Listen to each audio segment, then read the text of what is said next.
தனிமனிதம் ஒழுக்கம் இல்லாத எந்த நாடும் உருப்படவே உருப்படாது. இப்போ உங்களுக்கோ எனக்கோ பேசுகிற சீமானுக்கோ தனிமனித ஒழுக்கம் வேணும் இல்லையா, சமூக பொறுப்பு வேணும் இல்லையா, இதெல்லாம் இல்லாமல் எப்படி ஒரு நாடு உருப்படும்? இப்போ நீ பேசுறது பிற்போக்குத்தனமாக இருக்காங்க, வந்து குடிப்பெருமை பேசிக்கிட்டு இருக்கிற. அப்போ மொழி ரீதியாகவும் குடி ரீதியாகவும் இன ரீதியாகவும் நீ இவ்வளோ பெரிய ஒரு சதி வேலையை நீ செஞ்சுக்கிட்டு இருக்கிற. இதில் வேற அந்த ஆள் சொல்கிறோம், இல்லாத பாஜகவை காமிச்சு பூச்சாண்டி காட்டணும். நீ மாடை பாதுகாக்க வந்தியா, பிஜேபி பாதுகாக்க வந்தியா? இப்போ உங்களுக்கு ஆர்வம் இருக்குது, எனக்கு ஆர்வம் இருக்குது, ஆடு மாடு மேய்க்க போகிறோம், ஆடு மாடு வளர்க்க போகிறோன்னா போகலாம். பட் அது உன்னோட குடத்தொழில் பண்ணுன்னு சொன்னால் அதை எதிர்க்கணும்னு நம்ம சொல்கிறோம். ஆனால் இவன் என்ன சொல்கிறான், அதை நீ பண்ணுன்னு சொல்கிறான். நீட்டு மட்டுமே வந்து படிப்பு இல்லை, அதை மீறியும் படிப்புகள் இருக்குன்னு விஜய் பேசுவது அப்படிங்கிறது வந்து, அந்த மேடையில் நின்று பேசுவது அப்படிங்கிறது வந்து அவருடைய ஆர்எஸ்எஸ் பிஜேபியினுடைய அஜெண்டாக்கு புரோக்கராக வேலை செய்கிறாருன்னு தான் அர்த்தம்.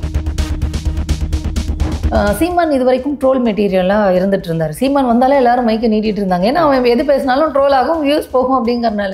இப்போ விஜய் வந்தோடனே சீமானை இறக்கி விட்டுட்டு விஜயை தூக்கி உட்கார வச்சிச்சு மீடியா. அந்த மேடையில் அவர் பேசுகிறாரு, பிஜேபி வந்துரும்னு சொல்கிறாங்க. அவன் தான் இல்லவே இல்லையா, அதிமுக கூட கூட்டணியில் எங்கேயோ இருக்காங்களாம். எப்படி முட்டு கொடுக்குறான் பார்த்தீங்களா பிஜேபிக்கு சீமானு? அப்போ இவன் யாருங்கிறத நம்ம தெரிஞ்சுக்கணும்.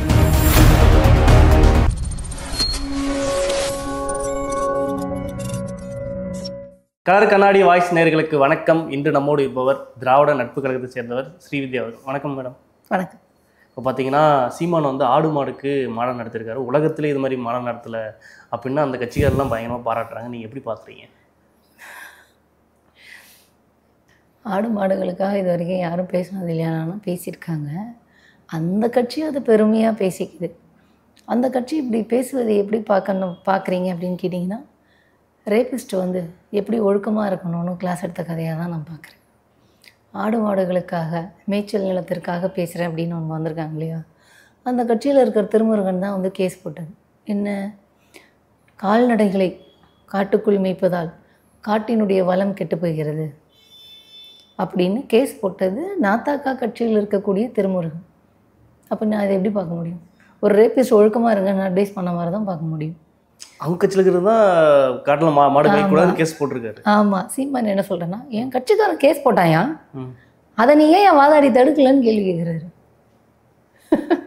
என் கட்சிக்காரன் குழந்தையும் ஆட்டி விட்டு கிள்ளி விட்டுருவாங்க. இப்போ இது ஒரு சீன் தானே. என் கட்சிக்காரன் கேஸ் போடுவானா, அது அந்த கேஸுனால ஒட்டுமொத்த காட்டிலையும் இருக்கிற தமிழ்நாட்டில் எந்த காட்டிலையும் கால்நடைகள் போய் மேய்க்கக்கூடாது. ஏன்னா அது காட்டுக்கு வந்து பாதிப்பை ஏற்படுது அப்படிங்கிறதுனால நீதிபதி என்ன தீர்ப்பு கொடுத்துட்டார், இனிமேல் எந்த காட்டிலையும் போய் மேய்க்கக்கூடாது கால்நடைகளை அப்படின்னு சொல்லிட்டு தீர்ப்பு கொடுத்துட்டார். இப்போ இவர் என்ன பண்ணுவான், அந்த தடையை எதிர்த்து காட்டுக்குள்ளே இவர் போய் வந்து கால்நடைகளை மேய்ச்சலுக்கு அனுப்புவார்.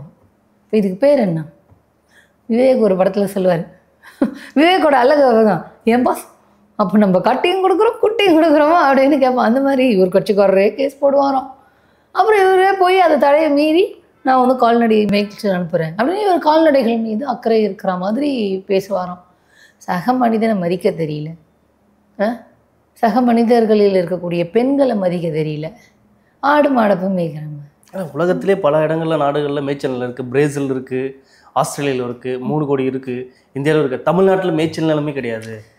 அவர் வந்து அவர் ஒரு 3 நாடை குறிப்பிட்டு சொல்கிறாரு, இங்கே மேய்ச்சல் நிலம் இருக்குது, தமிழ்நாட்டில் இவ்வளோ மேய்ச்சல் நிலம் இருக்குது, இந்தியாவில் இவ்வளோ மேய்ச்சல் நிலம் இருக்குது, அப்படி பர்சன்டேஜ் வைஸ் குறைவாக இருக்குது அப்படின்னு அவர் சொல்கிறார். இப்போ பிரேசிலோ ஆஸ்திரேலியாவோ நியூசிலாண்டோ அங்கே நிலப்பரப்பு என்ன, அந்த நிலப்பரப்பில் அவங்க எவ்வளோ மேய்ச்சலுக்கு கொடுத்துருக்குறாங்க, அந்த நிலப்பரப்பில் எவ்வளோ விவசாயத்துக்கு இருக்குது, அந்த நிலப்பரப்பில் எப்படி தொழிற்சாலைகள் இருக்குது அப்படிங்கிறதெல்லாம் இருக்கு இல்லையா. அப்போ இந்தியாவில் எத்தனை நிலப்பரப்பு இருக்குது, அதில் வேளாண்மைக்கு எவ்வளோ கொடுத்துருக்காங்க, அதில் மேய்ச்சலுக்கு எவ்வளோ இருக்குங்கிறத நம்ம பார்க்கணும் இல்லையா.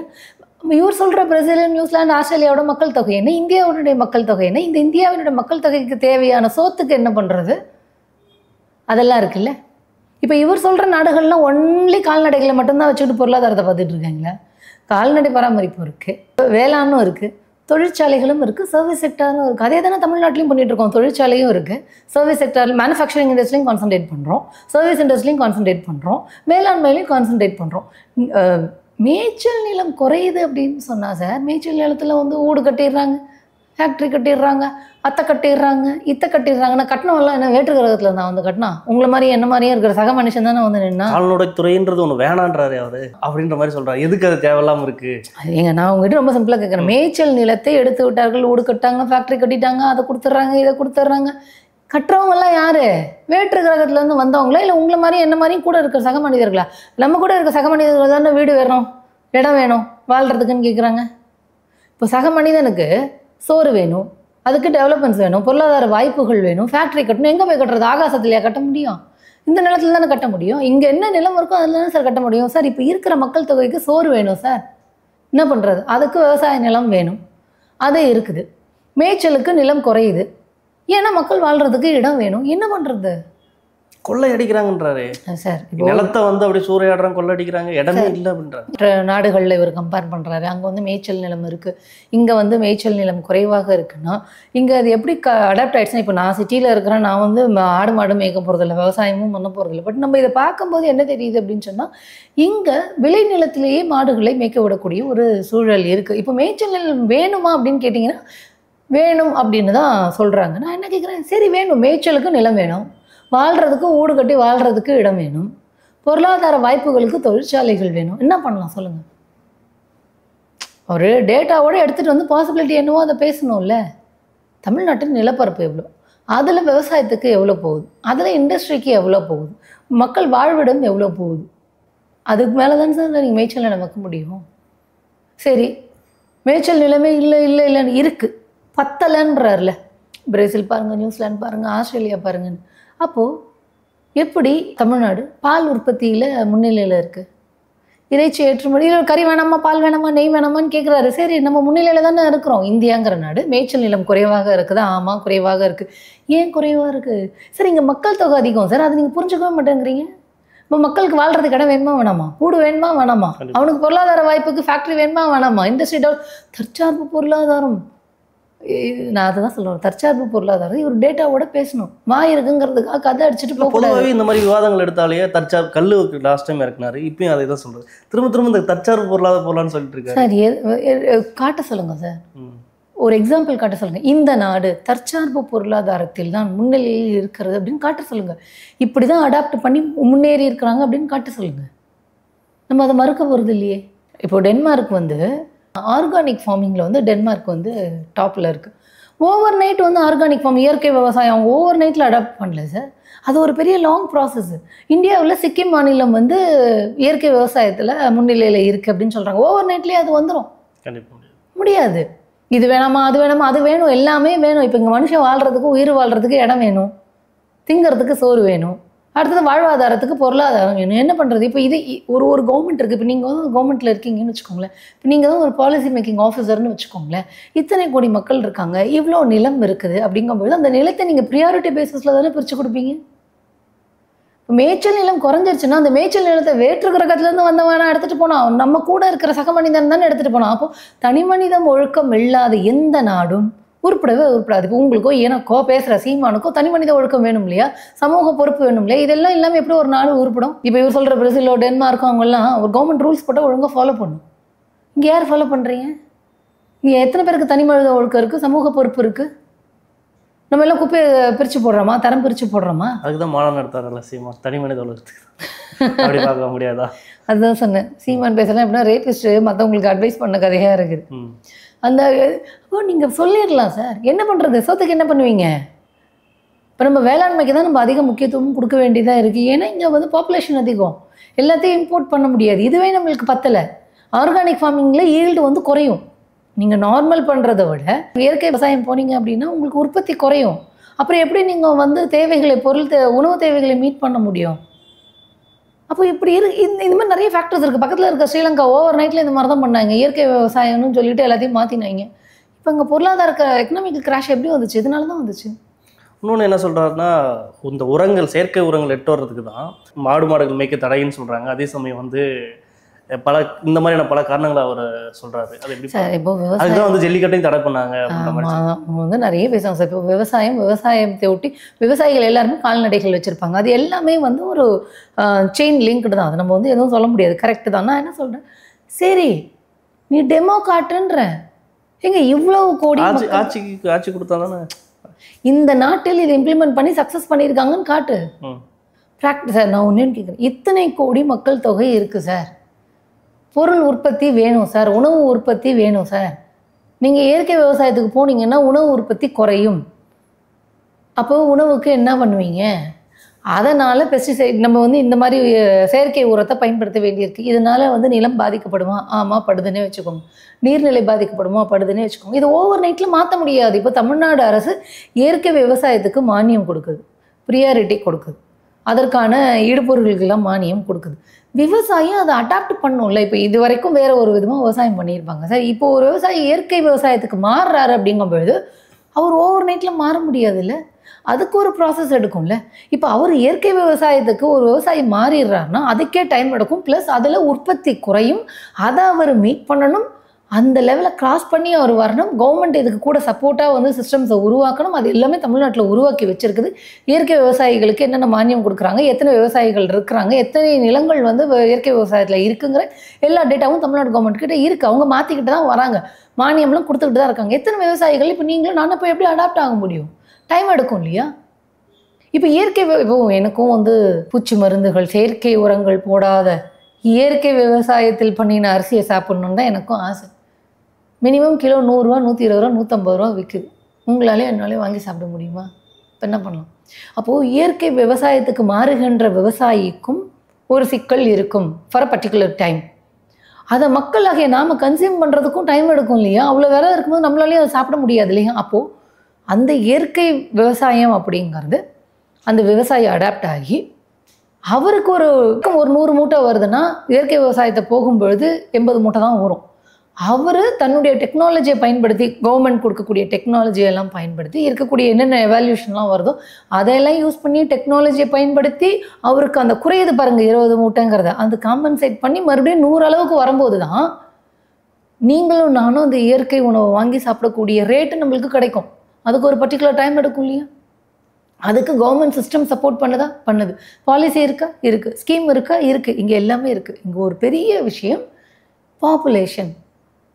இந்தியாவில் இருக்கக்கூடிய பாப்புலேஷனுக்கு நிலப்பரப்புங்கிறது குறைவு. இவர் சொல்கிற நாடுகள்லாம் நிலப்பரப்பு அதிகம் சார். அப்போ கம்பேர் பண்ணி பேசுகிறோம் அப்படிங்கும்போது கரெக்டாக பண்ணணும்ல. இப்போ இவர் சொல்கிற நாடுகள்லாம் வந்து விவசாயத்தை மட்டுமே நம்பி இருக்கு, கால்நடைகளை மட்டுமே நம்பி இருக்கு, எல்லா துறைகளையும் சார்ந்து தான் இருக்குது. இப்போ ஒரு நாடு வந்து ஒரே துறையை சார்ந்து இருந்தது அப்படின்னா பெரிய சிக்கல். இப்போ இவர் சொல்கிற நாடுகள் வந்து பெரும்பான்மையாக வந்து கால்நடைகள் இறைச்சி ஏற்றுமதிகளில் இருக்குது அப்படிங்கும்போது இப்போ ஃபாரின் பாலிசியில் சேஞ்சஸ் வருது, குளோபலாக ஒரு சேஞ்சஸ் வருதுன்னா அவங்க அடி வாங்குவாங்க. அப்போ ஒரு நாடு வந்து பல விதத்தில் யோசிக்கணும் இல்லையா? இப்போ தமிழ்நாடு வந்து மேனுஃபேக்சரிங் இண்டஸ்ட்ரீஸ் இருக்குது, சர்வீஸ் இண்டஸ்ட்ரீஸ் இருக்குது, அக்ரிகல்ச்சர் இண்டஸ்ட்ரீஸ் இருக்குன்னா இது மூணுத்தையும் பேலன்ஸ் பண்ணி தான் அவங்க வந்து பாலிசி கிரியேட் பண்ண முடியும். அப்போது சொல்கிற மாதிரி வெறும் வாயா மெல்றவன் என்ன வேணாலும் பேசிட்டு போயிடலாம் சார். பட் பொறுப்பில் இருக்கிறவங்க அதெல்லாம் கவனிச்சு தானே பண்ணணும். அப்போ நீங்கள் ஒன்று கரெக்டாக டேட்டாவோட சொல்லுங்கள். அதே சமயம் வந்து இந்த டைம் இது ஏன் கான்சன்ட்ரேட் பண்ணுறது காரணம் கல் குடிக்க வேணுன்றதா இருக்கட்டும், மாடுகளை வச்சு இது பண்ணுறதா இருக்கட்டும். ஆனால் இதெல்லாம் நகைச்சுவாக ஒரு மாதிரி ட்ரோல் ஆகுது. ஏன்னா மாடு முன்னாடி கூட்டு வச்சுட்டு பின்னாடி உட்காந்து வச்சுட்டு இருக்காரு. அதாவது ஆர்எஸ்எஸ்கார மாடுக்கு பகவத்கீதை ஊதின மாதிரி ஒரு மாடை கூப்பிட்டு வச்சு பேசுகிறேன், மாடுக்கு தெரிய போதானே எனக்கு அதான் பேசுகிறேன் அப்படின்னு. அதனால் இதெல்லாம் வந்து ஒரு சீனுங்க. இப்போ எதுக்கு அவர் பேசுகிறாரு அப்படின்னு சொன்னால், சீமான் இது வரைக்கும் ட்ரோல் மெட்டீரியலாக இருந்துட்டு இருந்தார். சீமான் வந்தாலே எல்லாரும் மைக்கை நீட்டிட்டு இருந்தாங்க. ஏன்னா அவன் எது பேசினாலும் ட்ரோல் ஆகும், வியூஸ் போகும் அப்படிங்கிறனால. இப்போ விஜய் வந்தோடனே சீமானை இறக்கி விட்டுட்டு விஜயை தூக்கி உட்கார வச்சிருச்சு மீடியா. இப்போ நம்ம லைம் லைட்டுக்கு வரணும், நம்மளை பற்றி ஏதாவது ஒன்று பேசிக்கிட்டே இருக்கணும் அப்படிங்கிறதுக்காக இவர் பண்ணுறாரு. ரொம்ப சிம்பிள். நீ மாடுக்காக பேசுகிறேன்னா மாடை கூட்டிகிட்டு வரணுங்கிற அவசியமே கிடையாது. இருந்தாலும் மாடை கூட்டிகிட்டு வந்து பேசுகிற அது பாவம். அதை நீ இந்த மாதிரி போட்டு அடைச்சி வச்சுக்கிட்டு 2-3 நாள் அடைச்சி வச்சுருந்தா எதுக்கு இது? அதை வந்து பழக்கப்படுத்துகிறாராப்பா இதெல்லாம் எதுக்கு? இது மாடுக்காக மாநாடு நடத்துகிறேன்னா மாடு வரணும்னு ஏதாவது இருக்கா என்ன? அப்போ இதுவே வந்து ஒரு பெரிய சீன். இவர் கட்சிக்காரரே கேஸ் போடுவாராம். அதே ஆமாம் நாங்கள் கேஸ் போடுவோம், நீ ஏன்டா தடுக்கலன்னு இவர் கேட்பாராம். அப்புறம் நாங்களே காட்டுக்கு வந்து மேய்ச்சலுக்கு அனுப்புவோம் அப்படின்னு இவர் சொல்லுவாராம். காடில் விலங்குகளை மேய்ச்சலுக்கு அனுப்பும்போது பாதிப்புகள் ஏற்படுதானா? ஆமாம் பாதிப்புகள் ஏற்படுது அப்படின்றாங்க. அதில் சில மாடுகளை சொல்கிறாங்க இந்த மாடுகள்லாம் ஏற்படுத்தாது, இந்த மாடுகள் ஏற்படுத்தும் அப்படின்னு சொல்கிறாங்க. பட் பாதிப்பு ஏற்படுத்தும்னு கேஸ் போட்டு டாக்குமெண்ட்டு டீட்டெயில்ஸ் எல்லாம் ப்ரொவைட் பண்ணதே இவர் கட்சிக்காரர் தானே. அப்புறம் இவர் இன்னைக்கு மாடு மேடையில் ஏறினு நான் மாடுக்காக பேசிக்கிறேன்னா அதுக்கு எதிராக கேஸ் போட்டது உங்கள் கட்சிக்காரன். அப்போ எங்கே போயிருந்தேன்? இது எலெக்ஷன்லாம் பிரதிபலிக்கும். நான் விவசாயி அப்படின்னு சொல்கிறாரு இல்லையா? இந்த கேஸ் நடக்கும்போது நீ விவசாயி தானே, நீ இப்போ அதுக்கு எதிராக வாதாடி இருக்க வேண்டியது தானே, ஏன் போல? இன்னைக்கு கால்நடைக்காக ஆடு மாடுக்காக பேசுகிறேன், மேய்ச்சல் நிலம் வேணும்னுலாம் சொல்கிறல, மேய்ச்சலுக்கு எங்கள் உரிமை அப்படின்லாம் சொல்கிறல, அந்த உன் கட்சிக்காரன் திரும்ப இருக்கும் கேஸ் போடும்போது, இது நீ எங்கே போயிருந்த, நான் விவசாயி அப்படின்னு சொல்லிட்டு வர வேண்டியது தானே. சார் இதெல்லாம் மக்கள்கிட்ட எடுப்பட சார். நான் உங்களுக்கு திரும்ப தான் கேட்குறேன், இதே மக்கள் தானே எனக்கு வீடுக்கு பட்டா கொடு, நிலத்துக்கு பட்டா கொடு, எனக்கு வாழ்கிறதுக்கு இடம் கொடு, எனக்கு வேலை வாய்ப்பை உருவாக்கு அப்படின்னு சொல்கிறது இவங்க தானே. வேற்று கிரகத்துலேருந்து யாரும் வரல. அப்புறம் சார் இப்போது எனக்கு எல்லாமே வேணும்னா எது இருக்கோ அதை சார். எக்கானமிங்கிறது என்ன சார், எக்கனாமிக்ஸுங்கிறது என்ன சார், ப்ரியாரிட்டி பண்ணுறது. உங்கள் வீட்டுக்கு ஒரு வருமானம் 10,000 இருக்குது, 20,000 இருக்குன்னா அதில் எது அடிப்படை தேவையோ அதுக்கு தானே முதல்ல ஸ்பெண்ட் பண்ணுவீங்க. அதே மாதிரி இத்தனை கோடி மக்கள் தொகை இருக்கிறாங்க, இவ்வளோ நிலம் இருக்குது, இவ்வளோ நீர் இருக்குது அப்படின்னா இது ப்ரியாரிட்டி பேசிஸில் தான் ஒரு கவர்மெண்ட் வந்து பிரித்து கொடுக்கும். மேய்ச்சல் நிலம் வேணுமானா எனக்கும் ஆசையாக தான் இருக்குது, இருக்கட்டும் அப்படின்னு. பட் நிலம் வேணுமே. இருக்கிற நிலத்தையெல்லாம் நீங்கள் பட்டா போட்டு கொடுத்துட்டீங்க, வீடு கட்டிட்டீங்கன்னா இங்கே இருக்கிற மக்கள் தானே வீடு கட்டுறாங்க. நான் என்ன கேட்குறேன், இப்போ இதை நின்று மேலே பேசுகிறாரு சீமானு, இதை உட்காந்து ஆதரிக்கக்கூடிய அவரோட கட்சிக்காரங்களாம் இனிமேல் கல் சிமெண்ட்டு கம்பியெல்லாம் வச்சு வீடு கட்டாமல் கிராமத்தில் போய் குடிசையில் வீடு கட்டிப்பாங்களாம்மா. மேய்ச்சல் நிலம் வேணும், அதனால நம்ம கிராமத்தையே காலி பண்ணிட்டு போயிட்டு இதுக்கப்புறமா இருக்கக்கூடிய ஏதாவது ஒரு காடு மேட்டில் போய் இருந்து வாழ்ந்துப்போன்னு சொல்லி வாழ்வாங்களா? இல்லைல்ல. இவரை ஆதரிக்கக்கூடிய, இந்த கருத்தை ஆதரிக்கக்கூடிய அந்த மக்கள் எல்லாருமே சஃபஸ்டிகேட்டடாக நல்ல வீடு கட்டி, காங்கிரீட் வீடு கட்டி தானே வாழ்ந்துட்டு இருக்காங்க. எப்பவுமே ஒரு பேக்வேர்டான சிந்தனை தான் பேசுகிறதாகவும் சொல்கிறாங்க. ஏன்னா ஒரு அரசியல் தலைவர் அறிவியலுக்கு முன்னாடி இருக்கிற மாதிரி விஷயங்களை தான் பேசணும் அப்படின்ற மாதிரி சொல்கிறாங்க. ஏன்னா அறிவியல் சார்ந்த விஷயங்களை செஞ்சால் தான் அடுத்த தலைமுறையும் அதை பார்த்துட்டு வளருவாங்க.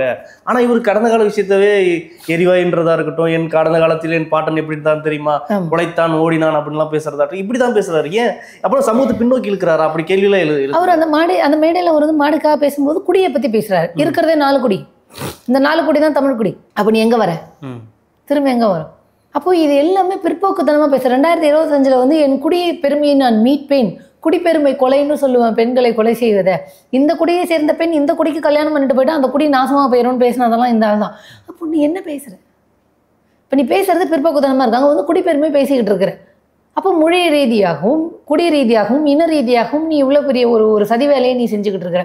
இதில் வேற அந்த ஆள் சொல்கிறான், இல்லாத பாஜகவை காமிச்சு பூச்சாண்டி காட்டுறோமா, நீ மாடை பாதுகாக்க வந்தியா பிஜேபி பாதுகாக்க வந்தியா?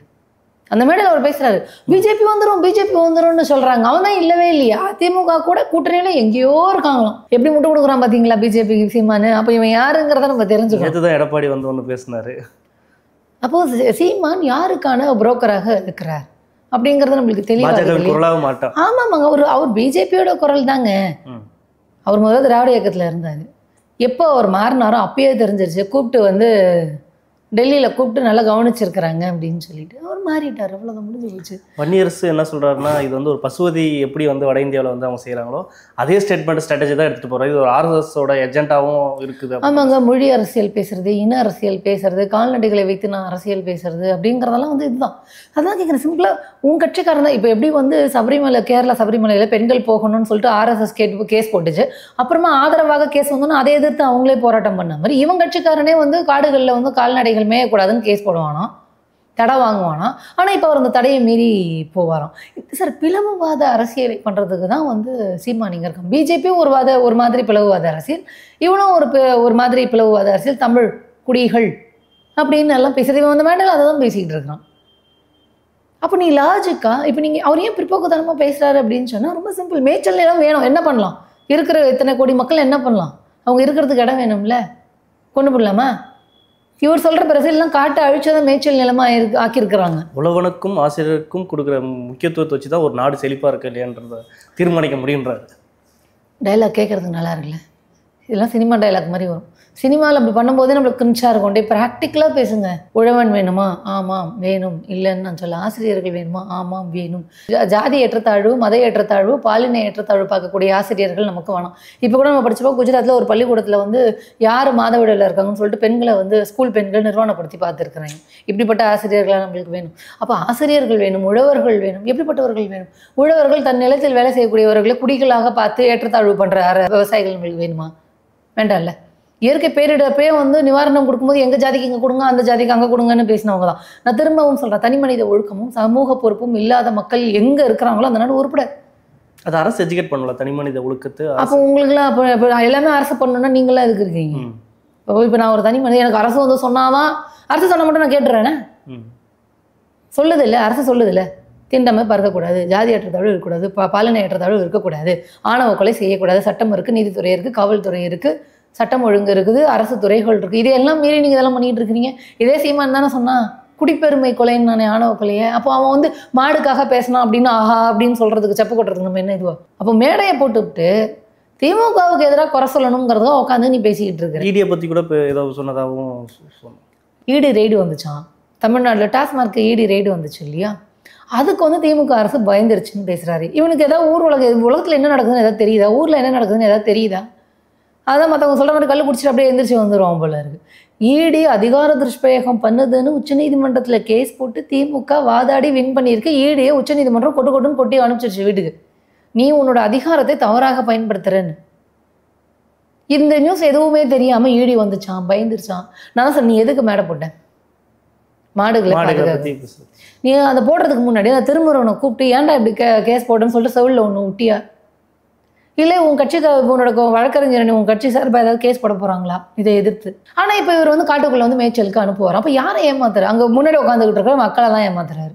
அவங்களும் வந்து மண்டை ஆட்டிட்டு கையை கொட்டிக்கிட்டு சாம்பி கும்பல் சிந்திக்க திறனும் இல்லாமல் மண்டை ஆட்டிட்டு போகிறாங்க. சார் யாரும் இயற்கை வேளாண் வேண்டாம்னு சொல்லலை, வேளாண்மை வேண்டாம்னு சொல்லலை, கால்நடைகள் வேண்டாம்னு சொல்லலை.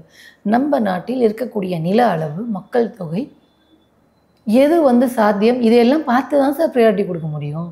அரசு வேலை கொடுக்குற ஆடு மாடு மேய்க்கிறதுன்ற மாதிரி திரும்பவும் சொல்கிறாங்க. அதை தாங்க பிற்போக்குத்தனமாக பேசுறதுன்னு சொல்கிறேன். எது பாசிபிலிட்டி சார்? ஆடு மாடு மேய்க்கிறது யாரும் இங்கே இழிவுன்னு சொல்ல வரல. நீ படிப்பை விட்டு போட்டு போய் ஆடு மாடு மேயே, உன்னுடைய குலத்தொழில் அது அப்படின்னு எல்லாம் அவர் அதை பேசுறாரு.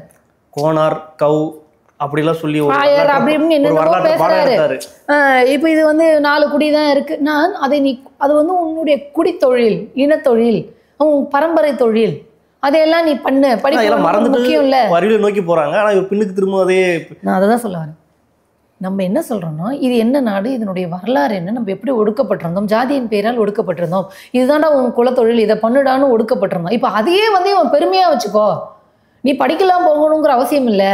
உன் குலத்தொழில் என்னவோ, உன் பாரம்பரிய தொழில் என்னவோ, மீனவ குயவர்னா குயவன்னு, இதுன்னா இது, அதுனா அது, அதையே பண்ணுன்னு சொல்கிறது தான் தவறு, பிற்போக்குத்தனம்னு சொல்கிறோம். இப்போ நீங்கள் நல்லா படிச்சுட்டு அதை நீங்கள் ஒரு இண்டஸ்ட்ரியாகவே கன்வெர்ட் பண்ணி பண்ணுறீங்க. ஒரு மாடு பண்ண வைக்கிறதோ ஆட்டு பண்ண வைக்கிறதையோ நீங்கள் ஒரு இண்டஸ்ட்ரியாக பண்ணுவீங்க. நீங்கள் வந்து ஒரு வியாபாரமாக பண்ணுவீங்க அப்படின்னா யாரும் உங்களுக்கு தடுக்க போகிறது கிடையாது. படிப்பு வரல, படிப்பை விட்டு போட்டு போய் ஆடு மாடு மேய்டான்னு சொல்கிறதான் தவறுன்னு சொல்கிறோம். உனக்கு படிப்பு இப்போ சரியாக வரட்டாலும் பரவாயில்ல, நீ வந்து படி, குறைஞ்சது 8வது படி, 10வது படி, 12வது படி, டிகிரி படி, அதுக்கப்புறமா நீ யோசி. நீ செய்வதை எப்படி வந்து வேற ஒரு விதமாக இது குலத்தொழில்னு பண்ணாத. இது உன்னோட குலத்தொழில் பண்ணால் கடைசி வரைக்கும் நீ இப்படியே தான் இருக்கணும். அதுதான் நிச்சயமாக சொல்கிறோம். நம்ம வந்து இவன் பிற்போக்குத்தனமாக பேசணும். இதெல்லாம் குடித்தொழில், இதெல்லாம் உன்னுடைய பரம்பரை தொழில் பண்ணுன்னு சொல்கிறத நம்ம எதிர்க்கிறோம். இப்போ உங்களுக்கு ஆர்வம் இருக்குது, எனக்கு ஆர்வம் இருக்குது, ஆடு மாடு மேய்க்க போகிறோம், ஆடு மாடு வளர்க்க போகிறோம்னா போகலாம். பட் அது உன்னோட குலத்தொழில் பண்ணுன்னு சொன்னால் அதை எதிர்க்கணும்னு நம்ம சொல்கிறோம். ஆனால் இவன் என்ன சொல்கிறான், அதை நீ பண்ணுன்னு சொல்கிறான். அதனால சொல்கிறேன் இவன் பிற்போக்குத்தனமாக பேசுகிறான், இன்னுமே பின்னு இழுக்கிறான். எல்லாரும் டாக்டர் ஆகுங்கன்னு சொல்ல, விருப்பம் இருப்பவர்களுக்கு டாக்டர் ஆகுங்க. அதற்கான வாய்ப்பு சட்ட ரீதியாக பறிக்கப்படும் பொழுது அதை எதிர்த்துருங்க, போராடுங்கன்னு சொல்கிறோம். நீ டாக்டருக்கு படிக்கணுமான்னா சட்ட ரீதியாகவே எனக்கு தடை இருக்குன்னா அதை எதிர்த்து போராடணும் இல்லையா? அதுதானே ஒரு அரசியல் கட்சியினுடைய வேலை. அப்போ இவன் பேசுறது எல்லாமே மக்களை ஏமாற்றுவதற்காக, முட்டாளாக்குவதற்காக, ஆர்எஸ்எஸ் பிஜேபியோட அஜெண்டாவை இங்கே இவன் வேறு விதமாக பேசுவது. அவங்க நேஷனல் லெவலில் பேசுகிறாங்க, இவன் லோக்கல் லெவலில் பேசுகிறான். இல்லை குறிப்பாக வந்து அதிமுக இருக்கட்டும், சீமானம் இருக்கட்டும், பாஜகவோட எஜெண்டாவை பேசுறதுக்கான காரணம் என்ன? இல்லை வேற என்ன பிளான் இருக்கா அப்படின்னு பார்க்க முடியுமா? சீமான் வந்து ஏற்கனவே வந்து ஆர்எஸ்எஸ் பிஜேபியினுடைய புரோக்கர் தான். இப்போ ஜெயலலிதா மறைவுக்கு பின் எடப்பாடி பழனிசாமி அதிமுக தலைமை பொறுப்புக்கு வந்ததுக்கு பிறகு அவர் தலைமையிலான அதிமுக ஆட்சி அப்படின்னு செய்த ஊழல் இருக்கு இல்லையா, அதிலிருந்து தப்பித்துக் கொள்வதற்காக ஆர்எஸ்எஸ் பிஜேபியினுடைய அடிமைகளாக அவங்க ஃபுல்லாகவே மாறிட்டாங்க. இப்போ அதனால தான் வந்து பிஜேபியினுடைய குரலாக எடப்பாடி பழனிசாமி நிறைய விஷயங்களை பேசிக்கிட்டு இருக்கிறது, நல்ல ஆட்சியை வந்து பிஜேபி கொடுத்துக்கிட்டு இருக்கு அப்படின்னு இப்போ இந்த சுற்றுப்பயணத்தில் கூட அவர் பேசுறது, அறநிலையத்துறை வந்து பள்ளிக்கூடம் நடத்துவதற்கு எதிரான ஒரு கருத்தை விதைப்பது அப்படிங்கிறதெல்லாமே வந்து இவங்க எல்லாமே ஆர்எஸ்எஸ் பிஜேபியினுடைய புரோக்கர். அதிமுக புரோக்கரா, ஆர்எஸ்எஸ் பிஜேபி புரோக்கரா? ஆமாம். சீமான் ஆர்எஸ்எஸ் பிஜேபியினோட புரோக்கரா? ஆமாம். விஜய் ஆர்எஸ்எஸ் பிஜேபியினோட புரோக்கரா? ஆமாம். ஏன்னா உங்களுக்கு மக்களவை டீலிமிட்டேஷன்ஸ் வரும்பொழுது அவர் என்ன சொல்கிறாரு, மக்களவையில் மக்கள் பிரதிநிதித்துவம் குறைவது அப்படிங்கிறது மக்களுடைய பிரச்சனை இல்லைன்னு அந்த அறிக்கையில் குறிப்பிடுறாரு. அப்படின்னா அவர் நிஜமாவே அரசியல் தெரிந்துதான் பேசுகிறாரான்னு ஒன்று வருது. அப்போ டீலிமிட்டேஷன்னால பாதிப்பு வராதுன்னு பிஜேபி பேசினது, விஜய் வேறு மாதிரி பேசுவது அப்படிங்கிறது இவரும் அவர்களுக்கான புரோக்கர். நீட்டு மட்டுமே வந்து படிப்பு இல்லை, அதே மீறியும் படிப்புகள் இருக்குன்னு விஜய் பேசுவது அப்படிங்கிறது வந்து, அந்த மேடையில் நின்று பேசுவது அப்படிங்கிறது வந்து அவருடைய ஆர்எஸ்எஸ் பிஜேபியினுடைய அஜெண்டாக்கு புரோக்கராக வேலை செய்கிறாருன்னு தான் அர்த்தம். இல்ல சில பேர் மக்கள் பிரச்சனை பேசணும் கூட தேவையில்லாம வந்து காயின் பண்றாங்க, பிஜேபி பி டீம் காயின் பண்றாங்க அப்படின்ற மாதிரி இல்லை, கூட நீ சொல்றாங்க. பேசுறதுல என்ன இருக்கோ அதானே சொல்ல முடியும். ம். நீ பேசுறதுல சார் இப்போ நீங்களும் நானே ஏதோ ஒன்று சாதாரணமாக உட்காந்து பேசிகிட்டு இருக்கிறோன்னா, நாளைக்கு நீங்களே ஒரு பொறுப்புல இருந்து நீங்கள் ஒரு வார்த்தை சொல்கிறீங்க அப்படின்னா அதுக்கு பின்னாடி என்ன காரணம் இருக்கும்னு நான் பார்ப்பேன்ல. இப்போ நீங்கள் எங்கிட்ட சாதாரணமாக பேச போகும்போது நான் எதையும் யோசிக்க மாட்டேன். இப்போ நீங்கள் ஒரு அரசியல் கட்சியில் ஒரு பொறுப்பில் இருந்து பேசுனீங்கன்னா அதுக்கு பின்னாடி என்ன அஜெண்டா இருக்குன்னு பார்ப்பேன் இல்லையா. அப்போ இவங்க பேசுனதுக்கு பின்னாடி என்ன நோக்கம்? இப்போ நான் கேட்குறேன், விஜய் வந்து ஒரு அறிக்கை விடும்போது சொல்லியிருந்தாரு, மக்களவை தொகுதி எண்ணிக்கை குறைவுங்கிறது மக்களுடைய பிரச்சனை இல்லை அப்படின்னு சொன்னார். இதை நான் எப்படி பார்க்கணும்னு நீங்கள் சொல்லுங்கள். நீட்டு மட்டும்தான் தேர்வா, வேற எல்லாம் இல்லையா, மெடிக்கல் மட்டும்தான் படிப்பா, வேற படிப்பு இல்லையான்னு விஜய் பேசினதை நான் எப்படி பார்க்கணும்னு நீங்கள் சொல்லுங்கள். ஒரு சாமானியராக நான் இதை எப்படி பார்க்கணும்? அப்போ விஜய் சொல்லிட்டாருப்பா, மெடிக்கல் சீட்லாம் பரவாயில்ல, படிக்கலாம் பரவாயில்ல, வேறு படிப்பு படிக்கலாம், காம்ப்ரமைஸ் பண்ணிட்டு நான் போகணுமா? அப்போ இவர்கள் பேசுவதை நான் எப்படி பார்க்கறது? சீமான் குடிப்பெருமை பேசுவதும் பரம்பரை தொழில் பண்ணணும், இதெல்லாம் வந்து நம்ம பரம்பரை, இதெல்லாம் இப்படி எப்படி இப்போ இருந்தாங்க அப்படின்னு பேசுவதையும் நான் எப்படி பார்க்கணும் சொல்லுங்கள். அவர் சொல்லிட்டாருங்க, என் பரம்பரை தொழில்னோ அதுக்கு நான் போயிடணுமா? அதில் நான் இன்னும் படித்து இன்னும் டெக்னாலஜி அப்ளை பண்ணி இன்னும் ஃபெசிலிட்டேட்டெல்லாம் வாங்கி இதை நான் ஒரு தொழிலாக செய்வது எப்படி? இது என் பரம்பரை தொழிலில் நான் வந்து செய்யறதுக்குமான டிஃப்ரென்ஸ் இருக்கு இல்லையா? அதுதான் சொல்கிறேன். அப்போ ஒருவர் என்ன பேசுகிறார், எந்த சூழ்நிலையில் பேசுகிறார், எங்கேருந்து என்ன பேசுகிறாருன்னு ஒன்று இருக்கு இல்லையா? அதுதான் சொல்லுவாங்க. அதே மாதிரி கடைசியாக ஒன்று சொன்னார், இனிமேல் எருமை மாடுன்னு யாரும் அழைக்காதீங்க, திட்டாதீங்க அப்படின்ற மாதிரி சொல்கிறாரு. இல்லை, பொதுவாகவே எருமை மாடு அப்படிங்கிறது வந்து திராவிடர்களை குறிக்கும். நம்மளுடைய திராவிடர்களை குறிக்கும். ஏன்னா இங்கே வந்து நீங்கள் வந்து அகழ்வாராய்ச்சியிலையும் சரி, சங்க இலக்கியங்களிலும் சரி, தமிழர்களுடைய கால்நடைகள் மிக முக்கிய பங்கு வகித்தது அப்படிங்கிறது வந்து எருமை மாடு. எருமை மாடு பால்லாம் இங்கே நிறைய யூஸ் பண்ணியிருந்திருக்கிறாங்க. எருமை மாடு தான் வந்து இவங்களோடது இதுவாக இருந்திருக்கு. அப்போ நம்ம திட்டுக்கிறதுங்கிறது, நம்ம வீட்டில் வந்து இப்போ எருமை மாடு இருக்குன்னா எல்லாரும் எருமை மாடுன்னு திட்டுறோன்னா எருமை மாடு பிடிக்காம திட்டுறாங்க. யாரையும் திட்டக்கூடாதுங்கிறது ஒன்று. இன்னொன்று, இப்போ அது கால சூழ்நிலையில் வேறு பொருள் வருதுங்கும் போது திட்டாமல் இருக்கிறதும் ஒன்று. பட் எருமை மாடு நம்ம குடும்பத்தில் ஒன்றா இருந்தது அப்படிங்கிறதுனால, அந்த குடும்பத்தில் இருந்த மாடை தான் நம்ம அப்புறமா வந்து யூஸ் இல்லைங்கன்னா வெட்டி சாப்பிட்றோம். அது ரெண்டாவது விஷயம். ஆய்வுபூர்வமாக உங்களுக்கு தெரியாட்டால் கூட நம்மளோட பழக்க வழக்கத்தில் ஒரு விஷயம் வந்திருக்கு. நம்ம தொடர்ந்து எருமை மாடை வந்து நம்ம பயன்படுத்தியிருக்கோங்க போது, நம்ம பேசும்போது எருமை மாடை பேசுறது, எருமை மாடுங்கிற பெயரை பயன்படுத்தி திட்டுறது, குறிப்பிடுறது அப்படிங்கிறது வந்து வழக்கமாகவே வருது. அது நம்மளுக்கு ஆய்வுபூர்வமாக தெரியாட்டா கூட வந்துடுது இல்லையா? நம்மளுடைய பண்பாடு இதில் பார்த்தீங்கன்னா எருமை மாடு முக்கியமான பங்கு வகித்திருக்கு அப்படிங்கிறது ஆதாரப்பூர்வமாக இருக்கிறது. இவன் சொன்னாங்கிறதுக்காகலாம் இம்பார்ட்டன்ஸ் இல்லை. எருமை மாடு நம்ம எல்லாருக்குமே பிடிக்கிற ஒரு இதுதான். சரி, பல்வேறு இல்லை, எனக்கு ஒரு கேள்வி, நீங்கள் சொன்னதை வச்சுக்கோங்க. மாடை பாதுகாக்கிறோன்னு ஒரு பசு மாடை தான் கூட்டிகிட்டு வந்திருக்காரு, எருமை மாடை கூட்டிகிட்டு வந்து நிற்க வச்சுருந்தாரு. இல்லை தெரியல, அவர்கிட்ட கேளுங்க. கண்டிப்பாக கேட்குறேன். பல்வேறு அரசியல் சார்ந்த தகவல் பதினிட்டு மற்றொரு நேரத்தில் சந்திப்போம். நன்றி, வணக்கம்.